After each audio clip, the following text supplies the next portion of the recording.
মহামায়া সনাতনী শক্তিরূপা গুণময়ী, তিনি এক তবু প্রকাশ বিভিন্ন দেবী নারায়ণী, আবার ব্রহ্মশক্তি রূপা ব্রহ্মাণী, কখনো মাহেশ্বরী রূপে প্রকাশমানা, কখনো বা নির্মলা কৌমারী রূপধারিণী, কখনো মহাবজ্র রূপিণী ঐন্দ্রী, উগ্রা শিবদূতি, নিমুন্ডমালিনী চামুণ্ডা, তিনি আবার তমোময়ী নিয়তি।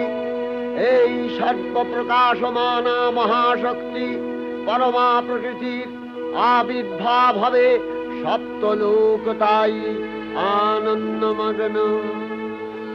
বাজলো তো